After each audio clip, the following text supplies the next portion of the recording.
നമസ്കാരം. ന്യൂസ് കേരള പ്രധാന വാർത്തകളുമായി CK നാസർ കാഞ്ഞങ്ങാട്. ഡൽഹിയിലെ സിവിൽ സർവീസ് പരിശീലന കേന്ദ്രത്തിന്റെ ബേസ്മെന്റിൽ വെള്ളം കയറി 3 വിദ്യാർത്ഥികൾക്ക് ദാരുണാന്ത്യം. ഡൽഹിയിലെ രാജനേന്ദ്ര നഗറിലുള്ള റാവോസ് UPSC പരിശീലന കേന്ദ്രത്തിലാണ് സംഭവം. 2 പെൺകുട്ടികളും 1 ആൺകുട്ടിയുമാണ് മരിച്ചത്. ഇന്നലെ വൈകിട്ട് 7 മണിയോടെയാണ് സംഭവം. 3 നില കെട്ടിടത്തിന്റെ ബേസ്മെന്റിലാണ് വെള്ളം കയറിയത്. കനത്ത മഴയെ തുടർന്ന് ഓടയിലും റോഡിലും ഉണ്ടായ വെള്ളം ബേസ്മെന്റിലേക്ക് കുത്തിയൊഴുകുകയായിരുന്നു. ബേസ്മെന്റ് മുഴുവനായി തന്നെ വെള്ളത്തിൽ മുങ്ങി. ജമ്മു കാശ്മീരിലെ കുപ്വാരയിൽ നടന്ന ഏറ്റുമുട്ടലിൽ വീണ്ടും സൈനികന് വീരമൃത്യു.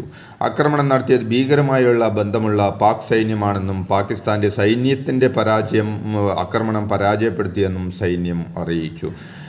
കുപ്വാരയിൽ ഈ ആഴ്ച നടക്കുന്ന 2ാമത്തെ ഏറ്റുമുട്ടലാണെന്ന് പാകിസ്ഥാൻ സ്വദേശിയായ ഒരു ഭീകരനെ സൈന്യം വധിച്ചു. എന്നാൽ ഏറ്റുമുട്ടലിൽ മേജർ അടക്കം 5 ഇന്ത്യൻ സൈനികർക്ക് പരിക്കേറ്റിട്ടുണ്ട്.